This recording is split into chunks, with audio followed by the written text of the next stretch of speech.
Chief Minister, Minister of State, Independent Charge of Environment, Forest and Climate Change, Shri Prakash Javadekar, U.S. Ambassador, His Excellency Mr. Richard Burma, State Minister of Industries, Maharashtra, Shri Subhash Rajaram Desai, Member of Parliament, Shri Shivaji Adal Rao Patil, our esteemed dignitaries, excellencies, customers, suppliers and friends from our media. This is indeed an auspicious occasion as we inaugurate GE's first state-of-its-art, first multimodal manufacturing facility in Pune, India. It is a great privilege for all of us at GE to present this world-class manufacturing facility to reaffirm GE's long-term commitment to India. May I now request to open a quick showcase of GE India video. Can you have the video, please?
May I now request John Rice, Vice Chairman GE, to give his welcome note.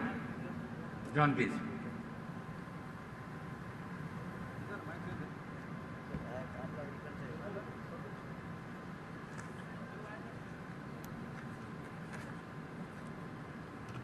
Mr. Prime Minister, distinguished guests, ladies and gentlemen, thank you for gracing today's occasion with your presence. Today is another proud milestone for GE in India, a journey that we started in this great country 110 years ago. In June of 2012, I stood right here and participated in a groundbreaking ceremony to signify the beginning of this ambitious project. Building our first multimodal manufacturing facility that combined from inception the manufacturing requirements of 4 different GE businesses. We talked about a facility that would rival the world's best, one that would have the capability to grow and expand, attract talented people, and contribute in a meaningful way to Pune, the state of Maharashtra, and the country of India. Today, we see that vision has become a reality, and it comes at a time when the spotlight is on manufacturing and the government's Make in India campaign. Hard work by many over the last 32 months has created a world-class facility that makes us all proud. It includes the latest technology in automation, data analytics, and manufacturing techniques such as 3D printing. It's also a key part of our global innovation framework with design and manufacturing practices that are integrated into our global research and engineering effort. Beyond the beautiful buildings and great work here performed, there is a team of domestic suppliers and some 3,000 of their employees who provide the majority of the material input in accordance with our exacting global standards. Our respect for and support of diversity is evident in the makeup of the Pune team, 25% of whom are women, including a large number of engineers. We do this because it's right and because it adds to our competitive advantage. We chose Pune because we thought we could find great people, and we have. Their ability to do great work and learn and grow will be our competitive advantage, and it will ensure that we take full advantage of future expansion opportunities here. This high-quality team and the work that they do has led us to decide that it's time for Phase 2, and I'm pleased to say today that we'll be investing in additional capacity to support our aviation, rail, and diesel engine requirements.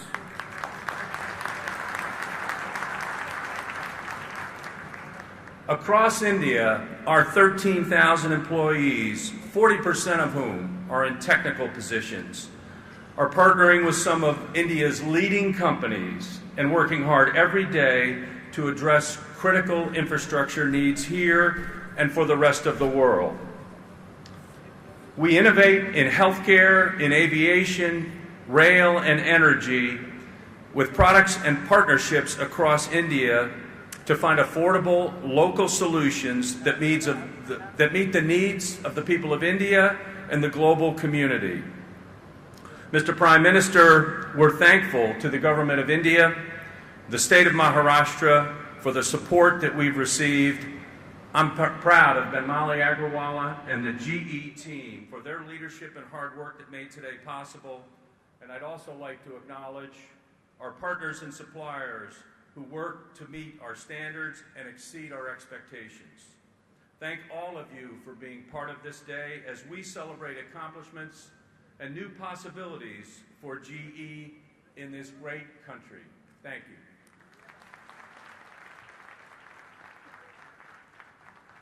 Thank you, John, for your great support and encouraging words. May I now request the Chief Minister of Maharashtra, Shri Devendra Fadnavis ji, to share his thoughts with us.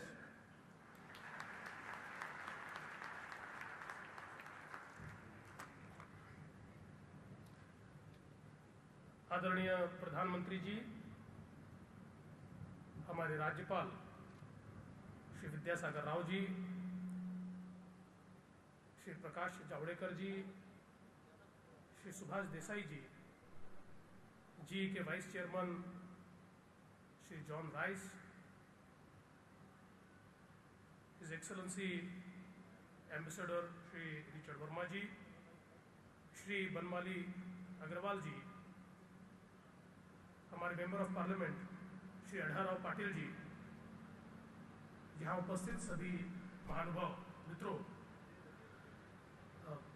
at the very outset, I would like to thank Mr. John Rice because I met him at Davos and Honorable Prime Minister had nominated me to participate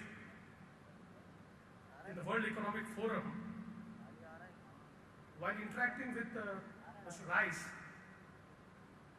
I requested him to have more investment in Maharashtra. I told him that our Honorable Prime Minister has announced Make in India, and we are trying to fulfill that dream through Make in Maharashtra. So I requested him that he should also think of having more investment and more manufacturing facilities in Maharashtra. And that time he promised me that he would think in that direction. And thank you, Mr. Rice. Today you have announced the phase 2 of GE manufacturing at this very stage, in this very stage. So I'm really thankful. मैं ऐसा मानता हूं कि ये GE का जो multi modal manufacturing facility यहाँ पर तैयार हुई है, ये अपने आप में एक बहुत नए तरीके की फैसिलिटी है, जिसमें अलग अलग बिजनेसेस जो GE के हैं, अलग अलग मैन्युफैक्चरिंग फैसिलिटीज जो है, उसके लिए पार्ट्स एक ही जगह तैयार हो रहे हैं। 4 अलग अलग जो बिजनेसेस है, रेल है, एविएशन है, वाटर इश्यूज है, सारी चीजों का काम यहाँ एक साथ होगा। And it is rightly said that this is shared centre of excellence. मुझे ऐसा लगता है कि एक बहुत ही नया और नायाब कॉन्सेप्ट यहाँ पर GE के माध्यम से आया है, और इसलिए मैं GE का बहुत बहुत अभिनंदन करना चाहता हूँ।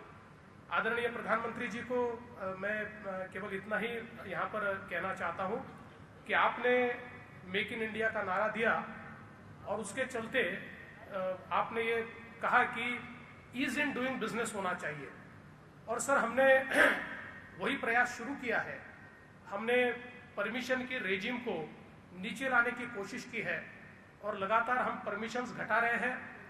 लोगों को तुरंत राहत मिले, तुरंत लोगों को सारी परमिशंस मिले, ये हमारा प्रयास चल रहा है।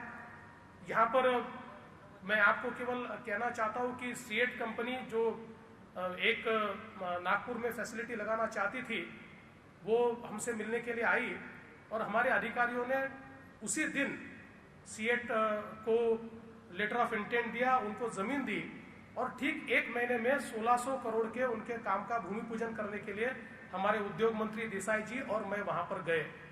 सर, शिंडलर्स ने यहाँ पर एक बहुत बड़ी फैसिलिटी लगाई, जिस फैसिलिटी को 1 साल से उनका काम पूरा हुआ था, लेकिन कुछ रेगुलेशंस के कारण वो उसको शुरू नहीं कर पा रहे थे। लगातार उनका प्रयास चल रहा था। हमने तुरंत उसमें सर स्ट्रक्चरल चेंजेस किए। जो रिवर रेगुलेटरी अथॉरिटी का एक हमने रेगुलेशन लाया था, उस रेगुलेशन को हमने हटाया, और उसकी जगह हमने नेशनल रेगुलेशन जो है उसको इम्प्लीमेंट करना शुरू कर दिया। तो 1 साल से जो फैसिलिटी उनकी बंद थी, वो तुरंत शुरू हुई, और उनको डावोस में ही मैंने वहाँ पर उस पत्रक उनको सुपुर्द किया, और उनकी फैसिलिटी शुरू हुई। उसी प्रकार से सर, कॉग्निजेंट जो एक बड़ा निवेशक है, उनको भी हमने तुरंत सर वहाँ पर हमने लेटर इशू किया, और उन्होंने 20,000 जॉब्स नए तैयार करने की घोषणा की। तो मैं ऐसा मानता हूँ सर कि मेक इन महाराष्ट्र ये एक ऐसा सपना है कि आप देश को सर 8% ग्रोथ पर ले जाना चाहते हैं, और मैं ऐसा मानता हूँ कि महाराष्ट्र जब 10% से ज्यादा विकसित होगा, तभी सर देश 8% की ओर जाएगा। और इसलिए आपके इस बड़े सपने में एक छोटा सा रोल करने का प्रयास हम लोग कर रहे हैं। और मुझे विश्वास है कि जो वातावरण आपने तैयार किया, मैंने डावोस में सर देखा, वर्ल्ड इकोनॉमिक फोरम में, वहां पर सारे लोग केवल भारत की बात कर रहे थे, सारे लोग भारत में निवेश की बात कर रहे थे। तो माहौल बदला है, और इस बदले हुए माहौल में अगर एक सही इकोसिस्टम हम तैयार करेंगे, तो मैं ऐसा मानता हूं कि बहुत बड़े पैमाने पर ये निवेश आएगा। मैं आपको आश्वस्त करना चाहता हूं सर कि महाराष्ट्र सबसे ज्यादा निवेश लाकर और मेक इन इंडिया का सपना निश्चित रूप से पूरा करेगा। मैं फिर एक बार जी के इस मल्टी मॉडल मैन्युफैक्चरिंग फैसिलिटी के लिए मैं जी को बहुत बहुत धन्यवाद देता हूं, और अपने शब्दों को विराम देता हूं। धन्यवाद। Thank you, Sri Devendra Fadnavis ji, for sharing your perspective and encouraging words. May I now request the Prime Minister, Sri Narendra Modi ji, to unveil the plaque and mark the inauguration of our multimodal facility. I also invite all the dignitaries to join the Prime Minister.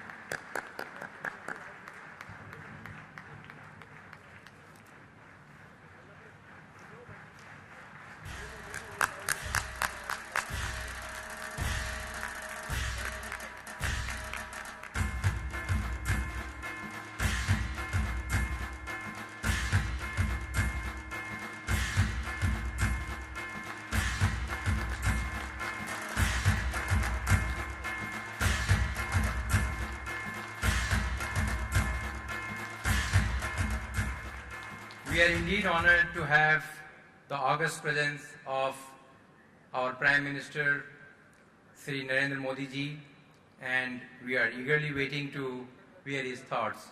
May I now request the Prime Minister, Sri Narendra Modi ji, to please address us.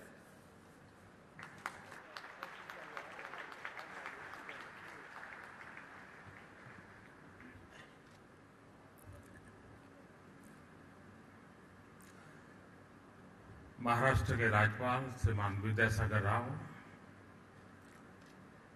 यहाँ के लोकप्रिय मुख्यमंत्री श्रीमान देवेंद्र जी, US ambassador श्रीमान Richard Verma,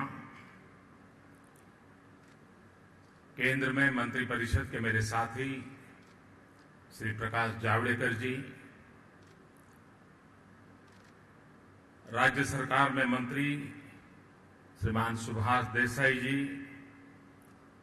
Shri Girish Bapat जी, यहाँ के सांसद श्रीमान धनराव पाटिल जी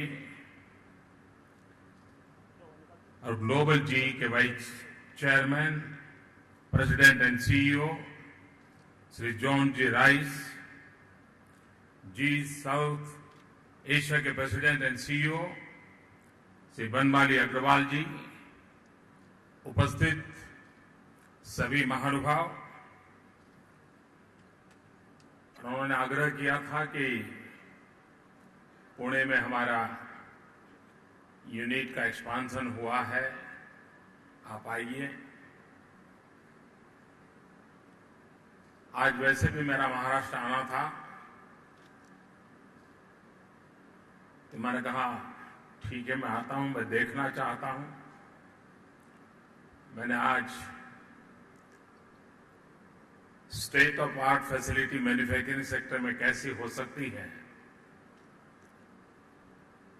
आधुनिक इंडस्ट्रियल इंफ्रास्ट्रक्चर कैसा हो सकता है, आधुनिक टेक्नोलॉजी का कैसा रोल हो सकता है, उसे आज मैंने प्रत्यक्ष देखा है।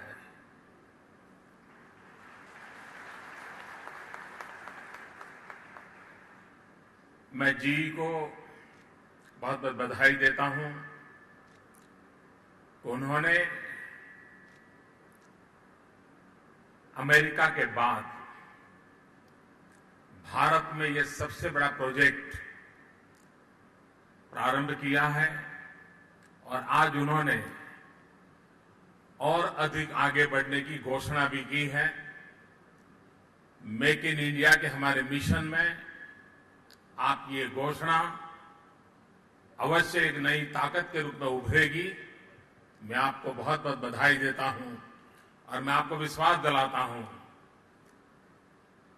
कि विकास के क्षेत्र में भारत के नौजवानों को रोजगार देने के क्षेत्र में, औद्योगिक विकास के क्षेत्र में मेरा सबको निमंत्रण है कि आइए, भारत में विकास की अपार संभावनाएं हैं और भारत के विकास में आपका विकास भी जुड़ा हुआ है। और आज ग्लोबल इकोनॉमी के जमाने में, कॉम्पिटिटिव वर्ल्ड के जमाने में, मैं दुनिया के उद्योगकारों को विश्वास दिलाता हूं कि भारत एक ऐसी उर्वरा भूमि है, यहां एक ऐसा टैलेंटेड यूथ है कि आप यहां का मैन्युफैक्चरिंग कॉम्पिटिटिव वर्ल्ड के अंदर पूरी ताकत के साथ आप खड़े रह सकते हैं, आगे बढ़ सकते हैं और अधिक आगे बढ़ने की संभावनाओं को वहां पर शिलान्यास कर सकते हैं। इतनी संभावनाएं इस देश में पड़ी हुई है। पिछले दिनों पूरे विश्व में भारत की तेज गति से हो रहे आर्थिक विकास की चर्चा हुई है।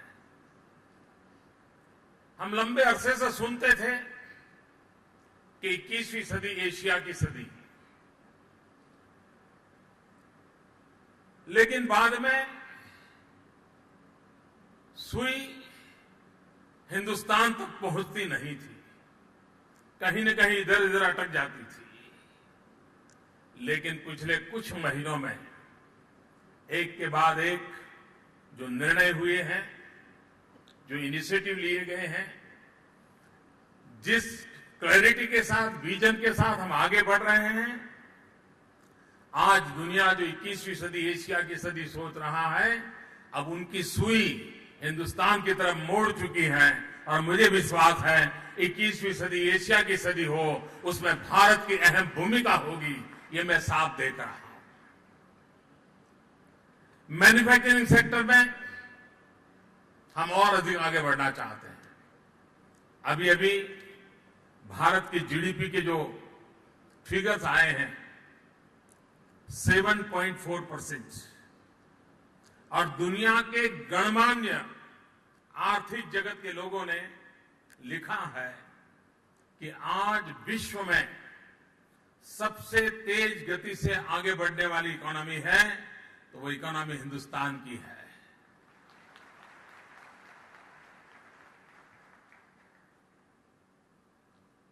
इसको हमें और आगे बढ़ाना है, इसको हमें सस्टेन करना है और उसको करने के लिए हम तीनों क्षेत्रों पे बल दे रहे हैं, manufacturing, agriculture and service sector. Manufacture में भारत में अपार संभावनाएं पड़ी है।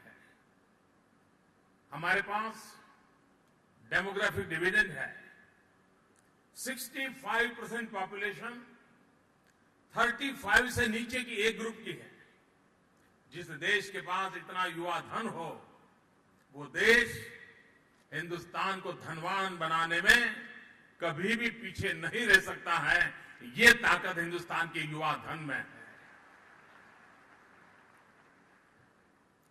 और मैं ये देख रहा हूं, अगर विश्व के धन को भारत में आकर्षित करना है तो भारत का युवा धन एक बहुत बड़ी मैग्नेटिक पावर को लेकर के बैठा हुआ है। हमारी युवा धन का मैग्नेटिक पावर विश्व के धन को भारत में खींचने के लिए पूरा सामर्थ्यवान है और इसलिए विकास के केंद्र बिंदु में हमने हमारे देश के युवा को रखा है।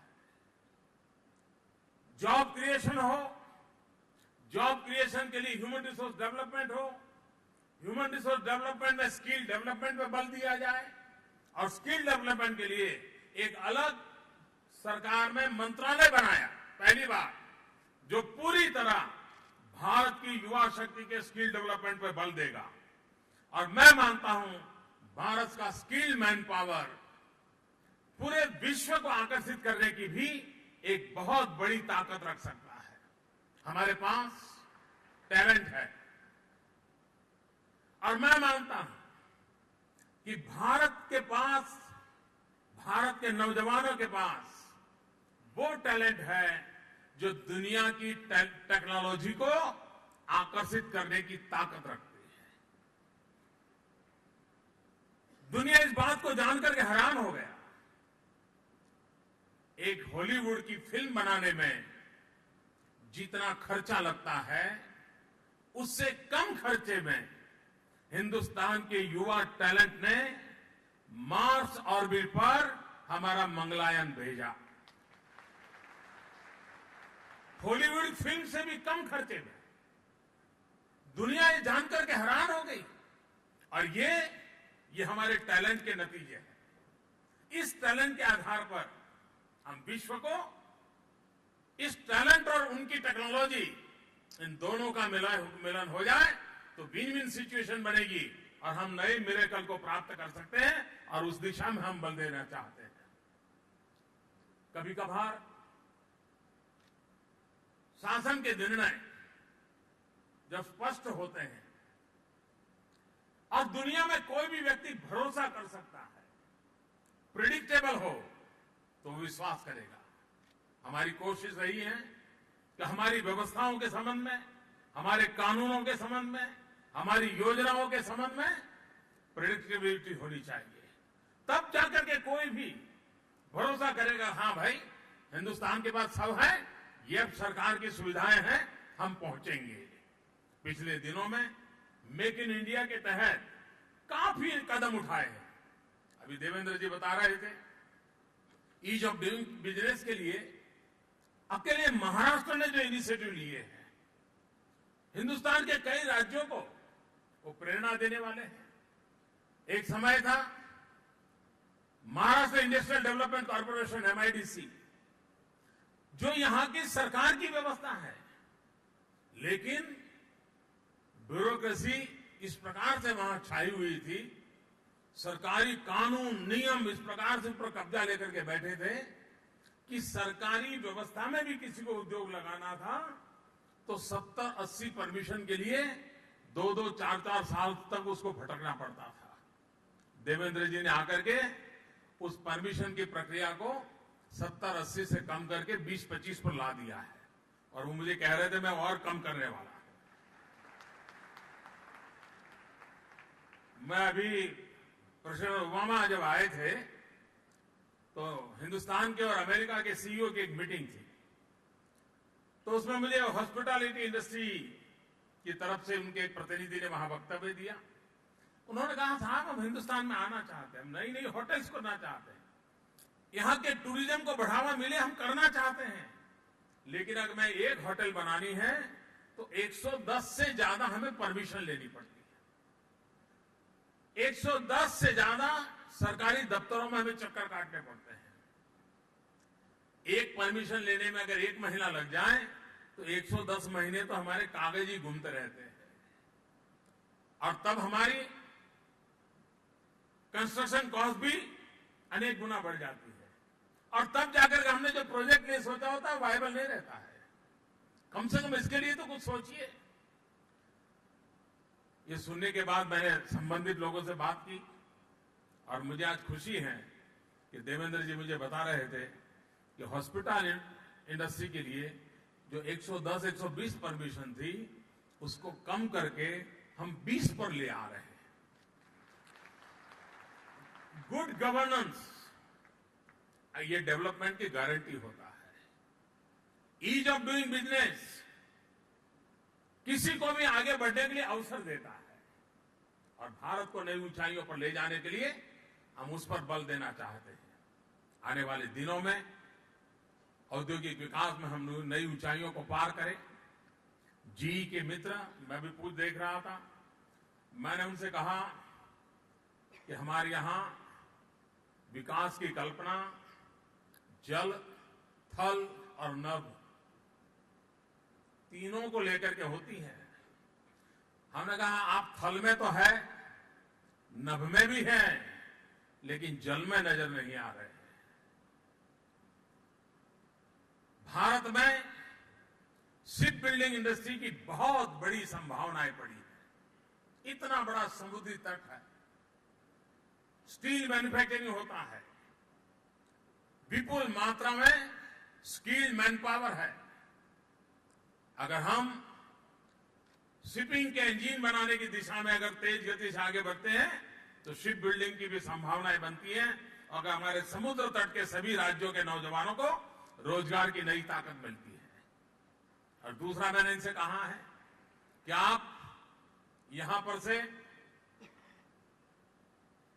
कंपोनेंट बनाते हैं, पार्ट बनाते हैं, और फाइनल प्रोडक्ट बाहर बनता है। अब भारत डिफेंस के क्षेत्र में बहुत बड़ी ताकत से आगे बढ़ना चाहता है। डिफेंस मैन्युफैक्चरिंग की बहुत संभावना है हमारे यहां। भारत स्वयं में अपने आप में एक बहुत बड़ा बायर है, लेकिन at the same time third world countries को हम बहुत कम दाम में डिफेंस इक्विपमेंट एक्सपोर्ट कर सकते हैं। ये जो संभावना है उसको लेकर के भारत सरकार ने इनिशिएटिव लिया है। डिफेंस मैन्युफैक्चरिंग में 49% FDI के लिए हमने निर्णय किया है। GE के पास वो संभावनाएं पड़ी हैं, वो उसमें आगे आए, और भी डिफेंस के क्षेत्र में काम करने वाले लोगों को हम लाना चाहते हैं। पुणे एक प्रकार से एजुकेशन का भी हब बना हुआ है। वहां के इंजीनियरिंग कॉलेज में डिफेंस रिलेटेड इंजीनियरिंग के कोर्सेज शुरू हो, ताकि अच्छा मैन पावर तैयार हो, डिफेंस मैन्युफैक्चरिंग के लोग पुणे के आसपास आए, और यहां की जो इंजीनियरिंग कैपेबिलिटी है, इन दिनों एक प्रकार से पुणे डेट्रॉइट ऑफ इंडिया के रूप में उभर रहा है। वहां इंजीनियरिंग कैपेसिटी है। इसको हम किस प्रकार से आगे बढ़ाएं, और ये अगर हम आगे बढ़ाते हैं तो आने वाले दिनों में मुझे विश्वास है कि हम डिफेंस के क्षेत्र में बहुत आगे बढ़ सकते हैं। रेलवे, यहां लोकोमोटिव का काम हो रहा है, लेकिन हम चाहते हैं कि भारत रेलवे में सेल्फ सफिशिएंट बने, हमारी रेलवे टेक्नोलॉजी में हम अपग्रेड हो, हम रेलवे को विस्तार भी करें, रेलवे की स्पीड भी बढ़ाएं, और रेलवे सिर्फ यातायात का साधन नहीं, रेलवे भारत की इकोनॉमी का ड्राइविंग फोर्स बन सकती है। उस रूप में रेलवे इंफ्रास्ट्रक्चर को ले जाया जा सकता है। उसके मैन्युफैक्चरिंग के लिए भी बहुत सारी संभावनाएं पड़ी हैं, उसको भी बल देने का प्रयास हम करना चाहते हैं। और मैं ये विश्वास से कहता हूं कि भारत आने वाले दिनों में अपनी युवा शक्ति के बल पर, टैलेंटेड मैन पावर के बल पर, मैक्सिमम रिसोर्स का ऑप्टिमम यूटिलाइजेशन के माध्यम से हम हमारी इकोनॉमी को एक नई ऊंचाइयों पर ले जाना चाहते हैं। और मुझे विश्वास है, चाहे इंफ्रास्ट्रक्चर का क्षेत्र हो, चाहे मैन्युफैक्चरिंग का क्षेत्र, हम फेज 2 पर पहुंचना चाहेंगे और ग्लोबल कॉम्पिटिटिवनेस में हम आगे बढ़ पाए, उस दिशा में जाएंगे तो भारत का नौजवान विश्व में आर्थिक विकास की दुनिया में अपनी एक अहम भूमिका निभा सकता है। और उस काम के लिए भारत बहुत तेजी से आगे बढ़ना चाहता है। मैं फिर एक बार जी के नए साहस के निर्णयों के लिए भी स्वागत करता हूं, और मैं दुनिया भर के पूंजी निवेशकों को विश्वास दिलाना चाहता हूं कि भारत अपार संभावनाओं से भरा हुआ है, और भारत सरकार उन संभावनाओं को साकार करने के लिए जो भी आवश्यक निर्णय करने की आवश्यकता होगी, उसको करने में तेज गति से आगे बढ़ रही है, जो भारत की इकोनॉमी को आगे लेके जाएगी। मैं फिर एक बार, मुझे यहां बुलाने पर मैं आपका बहुत बहुत धन्यवाद करता हूं, और मेरी आप सबको बहुत बहुत शुभकामनाएं हैं। धन्यवाद। Thank you, Sri Narendra Modi ji. These are indeed inspiring words. Thank you, sir, again. May I now request our President and CEO, GE South Asia, Banmali Agrawala, to give vote of thanks. Banmali. आदरणीय प्रधानमंत्री श्री नरेंद्र मोदी जी, मंच पर बैठे समस्त अतिथिगण, भारत सरकार और महाराष्ट्र राज्य सरकार के वरिष्ठ अधिकारी, वरिष्ठ पत्रकार, मैं जी को अपने सभी साथियों की ओर से आप सभी का आभार प्रकट करता हूं कि आप आज इस महत्वपूर्ण अवसर पर हमारे बीच मौजूद हैं। प्रधानमंत्री जी, आपने भारत को एक नई दिशा और उम्मीद दी है। हमें यकीन है कि आपके समर्थन और प्रोत्साहन से हमारे जैसी कंपनियों का हौसला और बढ़ेगा और भारत प्रगति के मार्ग पर तेजी से बढ़ता ही जाएगा। जीई का प्रयास रहा है और रहेगा कि हम टेक्नोलॉजी को अफोर्डेबल बनाएं ताकि इसका लाभ सभी नागरिकों को पहुंचे। हम महाराष्ट्र सरकार का धन्यवाद करना चाहते हैं कि उन्होंने हमें सहयोग और प्रोत्साहन दिया है। इस मल्टी मॉडल फैसिलिटी की स्थापना स्थानीय समुदायों, उद्योगों, MIDC और सरकार के सहयोग के बिना संभव नहीं हो सकती थी। इस इवेंट के सुगम आयोजन के लिए स्थानीय प्रशासन के सहयोग के लिए उनके भी हम आभारी हैं। मीडिया के हमारे मित्रों, कस्टमर्स और पार्टनर्स का यहाँ मौजूद के लिए हम और उनके भी धन्यवाद करना चाहते हैं। अंत में मैं एक बार फिर आप सभी का आभार एवं शुभकामनाओं के साथ और आपकी अनुमति से इस आयोजन का समापन करता हूं। धन्यवाद।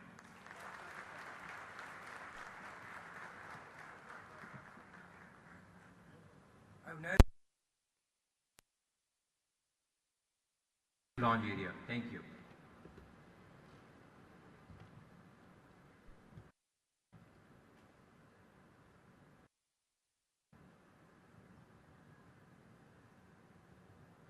When I was little, my parents made me believe that I could be anything I wanted to be. Growing up, they were the wind beneath my wings.